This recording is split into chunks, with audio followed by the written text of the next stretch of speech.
जय जय श्री राधे। ऊंची अटारी वाली की जय हो। दोस्तों, आप सभी को राधे राधे। मैं दीक्षा अपने चैनल दीक्षा विद स्टोरी में आप सभी का बहुत बहुत स्वागत करती हूँ। तो दोस्तों, आज की लीला कथा है, जिस लीला कथा को सुनकर ना आपका बिल्कुल दिल ना बैठ सा जाएगा। ये लीला कथा ऐसी है जिसे सुनकर हर कोई हैरान हो जाएगा कि ऐसा कैसे हो सकता है। तो आज की लीला कथा है निमिषा की, गुजरात से। निमिषा कहती हैं कि मैं 22 साल की हूँ और वो ये बताती हैं कि मैं श्री राधा रानी और लड्डू गोपाल जी की बहुत बड़ी भक्त हूँ। मैं 8 साल की उम्र से ही राधा रानी और लड्डू गोपाल जी की अपने घर में सेवा करती आ रही हूँ। मेरे घर में लड्डू गोपाल जी और राधा रानी जी बहुत पहले से हैं। वो कहती है हमारे दादी इन लड्डू गोपाल जी और श्री राधा रानी जी की सेवा पूजा करती थी, तो ये हमारे घर में बहुत पुराने हैं। हमारे घर में सभी लोग उनकी सेवा पूजा करते हैं। मैं एक बहुत ही अच्छी फैमिली से हूँ। ऐसी कोई चीज़ नहीं है जो मेरे परिवार में ना हो। हर खुशी, हर सुविधाएं, हर चीज़ है सिवाय मेरी तकलीफ़ के। निमिषा कहती हैं कि मतलब उनका किडनी नहीं ठीक है, तो वो कहती हैं कि सभी इसी वजह से, मेरी किडनी ख़राब होने की वजह से सभी लोग बहुत ज़्यादा घर में परेशान रहते हैं, क्योंकि कभी-कभी मेरी तबीयत बहुत ज़्यादा बिगड़ जाती है, तो सब हैरान हो जाते हैं। निमिषा कहती हैं कि जब मेरी कभी तबीयत ख़राब होती है ना, तो मैं श्री राधा नाम का जप करने लगती हूँ, तो मेरी आधी तकलीफ़ तो ऐसे ही दूर हो जाती है। वो ये भी कहती हैं कि मैं बहुत ही ज़्यादा खुद को लकी मानती हूँ कि मैं श्री राधा रानी जी की बड़ी भक्त हूँ। वो ये भी कहती हैं कि अगर मैं इस दुनिया में अगर कभी ना भी रहूँ ना, तो श्री राधा रानी मेरी आँखों के सामने हो जब मैं इस दुनिया से जा रही हूँ। वो इस तरह की बात जब अपने घर में कहती हैं, तो उनकी मम्मी, उनके जो पापा हैं, वो डाँटते हैं। वो कहती हैं कि मेरी मम्मी एक हाउसवाइफ़ है और उनके पापा हैं, उनकी एक काँच के ग्लास की ना उनकी खुद की एक फैक्ट्री है, तो वो उनकी खुद की है। तो वो कहती हैं कि भगवान लड्डू गोपाल जी, श्री राधा रानी की कृपा से हमारे घर में किसी चीज़ की कमी नहीं है। तो वो कहती हैं कि मेरे लिए मेरे पापा, मेरे घर वाले, रिलेशन वालों ने बहुत ज़्यादा लोगों को मतलब डोनर के लिए ढूँढा, तो कभी डोनर मिलता तो उसका ब्लड ग्रुप मैच नहीं होता, कभी ब्लड ग्रुप होता तो डोनर नहीं मिलता। इसी तरह से वो कहती हैं कि मैं बहुत ज़्यादा मतलब मैं भी दुखी हो जाती थी, क्योंकि मुझे ज़िंदगी जीनी थी, मुझे अपनी आगे की ज़िंदगी देखनी थी। मुझे वृंदावन जाना था अपनी लाडली जू के साथ। वो ये भी कहती हैं कि मैं चाहती थी कि डॉक्टर ने मुझे मना किया हुआ था कि बहुत ज़्यादा लंबा सफ़र नहीं कर सकते। तो कहती हैं कि मैं गुजरात में रहती हूँ, तो वहाँ से मेरा बहुत लंबा सफ़र पड़ता है वृंदावन धाम के लिए, तो वो इसीलिए नहीं आ जा पाती थी। उन्होंने सिर्फ़ 12th पास किया, आगे की पढ़ाई उन्होंने इसलिए नहीं जारी रखी क्योंकि वो कहती हैं कि मुझे तो इस दुनिया में रहना ही नहीं है, तो मैं अपनी पढ़ाई इसीलिए मैंने आगे नहीं बढ़ाई और उन्होंने सिर्फ़ 12th पास करके ही वो मतलब घर में रहने लगी। वो कहती हैं कि जब मुझे पता चल गया कि मेरे लिए डोनर मिलना बहुत ज़्यादा मुश्किल हो रहा है, तो फिर मैंने अपनी लड्डू गोपाल जी और श्री राधा रानी जी को ही अपनी दुनिया बना ली। मैंने घर से बाहर आना-जाना बंद कर दिया। मैंने सिर्फ़ लड्डू गोपाल जी और श्री राधा रानी जी के ही मतलब उन्हीं के पास अपने घर में जो हमारे मंदिर है, मैं हमेशा वहीं बैठ कर के नाम जप किया करती थी। मैं हमेशा राधा राधा, श्री राधा का नाम ही जप किया करती थी, क्योंकि मेरे जीवन की आधार ही सिर्फ़ राधा रानी ही बन गई थी। क्योंकि मुझे पता था कि मैं अब ज़्यादा दिन के लिए मेहमान हूँ, तो मैं यही चाहती थी कि मैं अपने घर में अपनी मम्मी से भी कह देती थी कि मैं सिर्फ़ राधा रानी की ही सेवा करूँगी और लड्डू गोपाल जी के साथ ही रहूँगी और मुझे कहीं नहीं जाना। वो यहाँ तक ये भी कहती हैं कि वो अपने कमरे में नहीं सोया करती थी, वो वहीं श्री राधा रानी और लड्डू गोपाल जी के पास ही वहीं पर अपना बिस्तर डाल के सोया करती थी। जो सेवा पूजा उनकी मम्मी किया करती थी, उन्होंने उनसे मना करवा के वो खुद करने लगी सेवा पूजा। इसी तरह सेवा पूजा करते-करते वो कहती हैं कि काफ़ी टाइम बीत गया।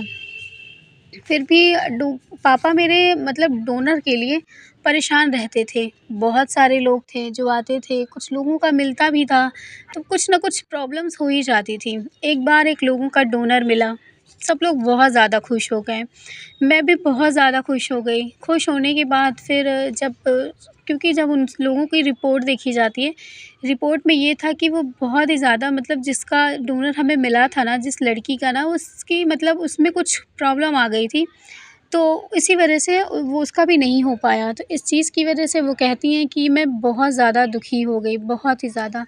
वो कहती हैं कि उस दिन मैंने अपने जीवन की आस छोड़ दी थी। मैंने कहा था, मैंने अपना पूरा जितना भी जीवन मेरे लिए बचा हुआ था ना, मैंने अपने श्री राधा रानी और लड्डू गोपाल जी को समर्पित कर दिया था। मैंने उनसे कह दिया था कि मैं आपकी हूँ और आप मुझे चाहे जैसे ज़िंदा, आपको अगर इस दुनिया में मुझे रखना है तो रखिए, और अगर नहीं रखना तो भी मैं खुशी-खुशी आपके पास आने के लिए तैयार हूँ कान्हा। वो ये कह के कभी-कभी कहती हैं निमिषा कि मैं रो भी दिया करती थी, लेकिन फिर मेरी मम्मी, मतलब मेरा रोना उनसे नहीं देखा जाता था। तो मैं इसलिए भी नहीं रोती थी, मैंने अपने आप को इसलिए कठोर बना लिया था, क्योंकि मेरे घर में मेरी मम्मी बहुत ज़्यादा दुखी हो जाती थी, पापा भी दुखी हो जाते थे, यहाँ तक कि मेरा भाई जो मुझसे बड़ा है वो भी बहुत दुखी हो जाता था। पूरा परिवार रोने लगता था मेरी तकलीफ़ को देखकर, इसलिए मैं रोती नहीं थी कभी। मैंने अपने आप को इतना कठोर बना लिया था, यहाँ तक कि मैं घर में ना इतनी ज़्यादा खुश रहती थी ना कि मेरी मम्मी को ये ना लगे, मेरी मम्मी तकलीफ़ में ना पड़ें। वो कहती हैं निमिषा कि मैंने अपने पापा की शक्लें देखी, मेरे पापा अंदर घुट-घुट कर रोते थे। वो कहते थे कि मेरी बेटी अगर मुझसे दूर हो जाएगी तो मैं ज़िंदा कैसे रहूँगा? तो फिर मैं उनसे कभी-कभी ये भी कह दिया करती थी कि श्री राधा रानी है ना, वो आपकी बेटी हैं पापा। मैं नहीं रहूँगी ना तो आप उनको ज़रूर अपनी बेटी बना लीजिएगा। ये बात कह के वो उनके पापा रोने लगते हैं। निमिषा कहती हैं कि दुःख भी था, सुख भी था, सब कुछ था। लेकिन शायद मेरी ज़िंदगी का दिन नहीं था, बहुत ही कम दिन बचे थे मेरे जीवन में।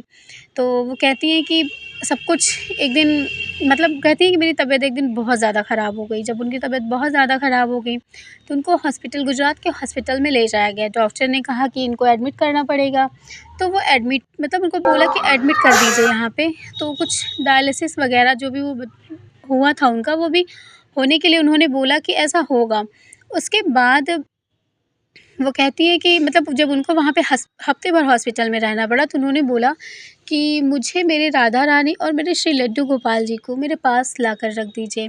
तो उनके पापा, मतलब जो डॉक्टर्स थे, उन्होंने मना किया कि ऐसा कैसे हो सकता है? आपकी तबीयत इतनी ज़्यादा ख़राब है और आप, वो कहती है निमिषा कि 2 दिन 3 दिन तक तो मेरी आँखें ही नहीं खुली थी। उसके बाद जब मेरी आँखें, जब मुझे होश आया ठीक से, जब मुझे लगा कि हाँ, मैं थोड़ा-सा अच्छा फ़ील कर रही हूँ, तो उन्होंने फिर राधा रानी और लड्डू गोपाल जी को अपने पास बुला लिया। उनके जो पापा थे वो लेकर के आ गए, उनके पापा लड्डू गोपाल जी को ले आए और वहीं जस्ट बगल उन दोनों को वहीं पर बिठा दिया। निमिषा कहती है कि मैं सुबह, शाम, दोपहर में हमेशा लड्डू गोपाल जी, राधा रानी से भी बातें करती, उनको कहती कि देखिए आज आपकी भक्त कहाँ है, आपकी भक्त ने आपका सेवा नहीं किया कितने दिनों से, आपके भक्त ने आपको भोग नहीं लगाया है न कान्हा जी। तो ये कह के रोती भी और खुश भी होती कि चलिए, मुझे इस चीज़ की खुशी है कि आप मेरे पास हैं। निमिषा कहती कि मैं बहुत ज़िंदगी जीना चाहती थी, बहुत। मैंने लड्डू गोपाल जी से उसी बेड पर लेटे हुए, हॉस्पिटल के बेड में लेटे-लेटे मैंने लड्डू गोपाल जी, श्री राधा रानी जी से कहा कि मेरा आगे पढ़ने का बहुत मन था। मैं बहुत ज़्यादा आगे बढ़ना चाहती थी, मैं अपने पापा-मम्मी का नाम रोशन करना चाहती थी। मैं ये चाहती थी कि मैं एक अच्छी टीचर बनूँ। निमिषा कहती है कि मेरा मन था कि मैं एक शिक्षक बनूँ, मैं अध्यापक के लिए मैं पढ़ाई करना चाहती थी, लेकिन शायद मेरी किस्मत में ये चीज़ नहीं थी। उसके बाद वो कहती है कि मैं कान्हा जी से ये भी कह रही थी कि मैं भी दुनिया देखना चाहती हूँ, मैं वृंदावन धाम कभी नहीं आई हूँ, मुझे वृंदावन धाम आना है। मैं जब से मुझे ये पता चला कि मेरा इस तरह मुझे प्रॉब्लम है किडनी की, तो मैं जो है कभी वृंदावन धाम नहीं आ पाई, क्योंकि डॉक्टर्स ने मुझे कभी कहा ही नहीं कि तुम जाओ कहीं भी बाहर। उसके बाद निमिषा कहती हैं कि बहुत ज़्यादा दुःख और तकलीफ़ को मैंने झेला, लेकिन मैं वृंदावन धाम नहीं आ पाई श्री राधा रानी। वो ये कह कर के रोने लगती हैं। उसके बाद निमिषा कहती है कि मैं बहुत रो रही थी, फिर मेरी मम्मी आई, मेरी मम्मी ने मुझे रोते देख के वो भी रोने लगीं, पापा भी रोने लगे। यहाँ कर के डॉक्टर्स भी रो दिए थे, क्योंकि वो इतना ज़्यादा दुखी वो भी हो गए थे कि सच में एक ऐसी लड़की जो इतनी समझदार, इतनी मतलब है, सुलझी हुई है, वो इस दुनिया से कैसे जा सकती है। वो कहते थे कि मतलब डॉक्टर जो थे वो बहुत ही अच्छे थे। उन्होंने कहा कि उन्होंने कहा कि आप टेंशन मत लीजिए, हम किसी डोनर का खुद इंतज़ाम करते हैं, आप बिल्कुल परेशान मत होइए, कुछ भी नहीं होगा निमिषा को। फिर मैंने उनसे कहा, डॉक्टर अंकल आप परेशान मत होइए, मुझे अभी ज़्यादा जीना ही नहीं है, मैं अपने राधा रानी और कान्हा जी के पास चली जाऊँगी, मुझे कोई टेंशन नहीं है, आप बिल्कुल परेशान मत होइए। ये सुन के मेरी मम्मी मुझसे गुस्सा हो गईं, डाँटने लगीं कि ये तुम पागल हो गई, ऐसी-वैसी बोल रही हो। उसके बाद निमिषा कहती हैं कि फिर सब कुछ ठीक हुआ, 1-2 दिन बीता। उसके बाद फिर एक दिन डॉक्टर आए। निमिषा कहती हैं कि मैं सो गई थी। सोने के बाद मैं फिर मैं उठी तो मैं सुबह जब उठी तो उन्होंने बताया डॉक्टर बहुत ही खुश होकर के आए डॉक्टर अंकल उन्होंने मुझसे बताया कि बहुत ही बड़ी खुशखबरी है बेटा, बहुत ही बड़ी अब तुम ज़िंदगी जी सकोगी। ये बात सुन कर के मैं खुश बिल्कुल नहीं हूँ। मैंने सोचा कि फिर से मुझे कुछ प्रॉब्लम हो जाएगी और फिर से मैं मतलब इस तरह की चीज़ें हो जाएँगी तो फिर मैं अपनी खुशी क्यों ज़ाहिर करूँ? फिर इन्होंने कहा कि तुम्हारा ऑपरेशन आज के आज ही होगा। उसके बाद ऑपरेशन चालू हो गया। ऑपरेशन चालू हो गया। चालू होने के बाद नहीं, वो बताती हैं कि ऑपरेशन हाँ, उनका चालू हो गया था। उसके बाद वो उन्होंने बताया कि ऑपरेशन होते टाइम पे उनको एनेस्थीसिया दिया गया था। तो उस एनेस्थीसिया में ही वो कहती हैं बताती हैं निमिषा कि उनको आज भी वो चीज़ याद है। वो कहती हैं कि जब मुझे एनेस्थीसिया दिया गया ना तो मुझे बहुत ही अजीब-अजीब सी चीज़ें दिखाई देने लगी थी। वो अजीब-सी चीज़ें उन्होंने कहा कि मुझे कुछ भी याद नहीं है ठीक से, लेकिन मैं जो कुछ थोड़ा बहुत भी जो उनको याद है वो कहती हैं कि मैं वो बताना चाहती हूँ। उन्होंने कहा कि मैंने देखा कि एक लड़की आई थी, एक लड़की जिसकी उम्र लगभग 19 साल रही होगी। वो आई और उसके साथ एक लड़का था, उसने धोती-कुर्ता पहना हुआ था। अब वो लड़की उसने लाल कलर का सलवार सूट पहना हुआ था। वो लड़की आई, वो डॉक्टर से मिली और डॉक्टर साहब ने उनसे बात की और उन्होंने किडनी के लिए उन्होंने बोला कि बिल्कुल मैं अपनी किडनी देने के लिए तैयार हूँ और ये चीज़ हो भी रही थी। उसके बाद किडनी ट्रांसप्लांट हो गई, सब कुछ हो गया।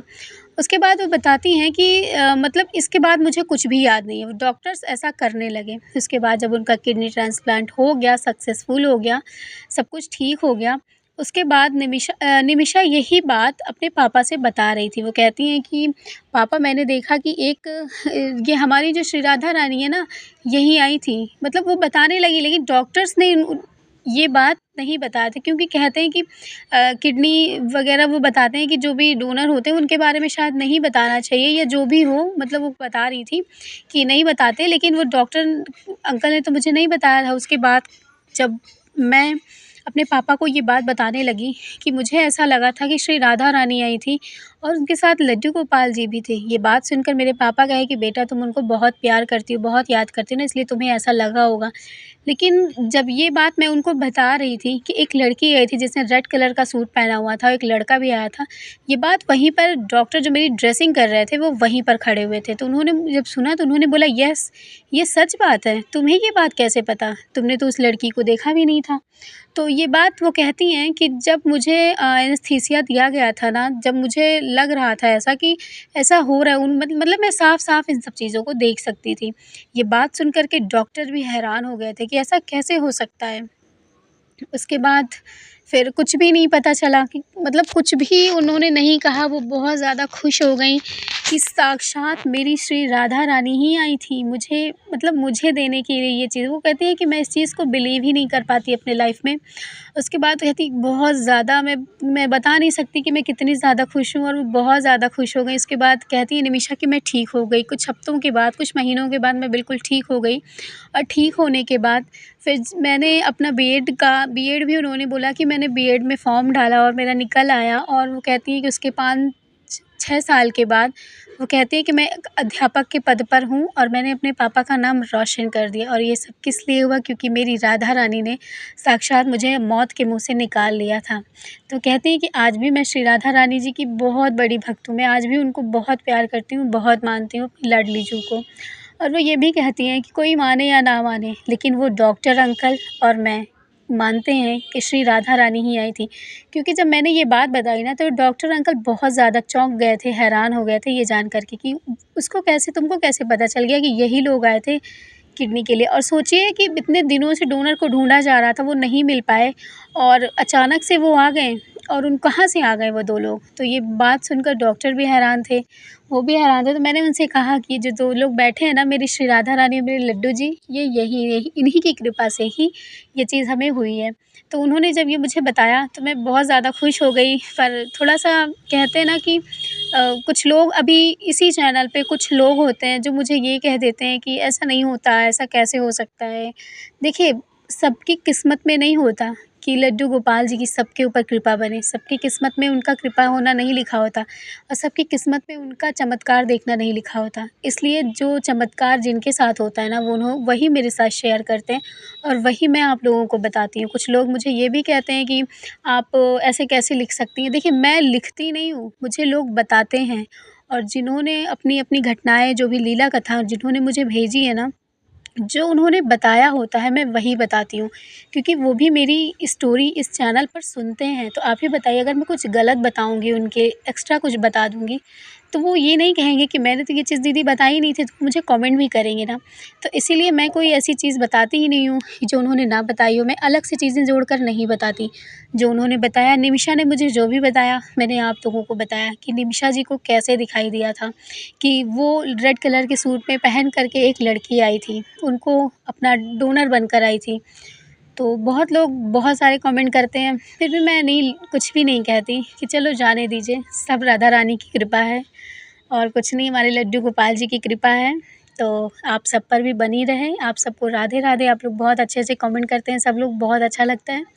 चैनल को सब्सक्राइब करके वीडियो को लाइक कर दीजिएगा। आप सबके सपोर्ट से ही मैं अभी तक यहाँ पहुँची हूँ। ये सब आपका ही प्यार है, आपका ही सपोर्ट है, तो ऐसे ही बनाए रखिएगा। चैनल को सब्सक्राइब कर दीजिएगा। आपके पास भी लड्डू गोपाल जी की कोई भी लीला कथा हो, मुझसे ज़रूर शेयर कीजिएगा और फिर मैं आप लोगों को अपने चैनल पे डाल के पूरे मतलब सबको बताऊँगी कि राधा रानी जी कैसे चमत्कार करती हैं, हमारे लड्डू गोपाल जी कैसे चमत्कार करते हैं। तो मिलूँगी आप लोगों से लड्डू गोपाल जी की फिर से नई लीला कथा के साथ। तब तक के लिए राधे राधे। जय श्री कृष्णा। श्री हरिदास।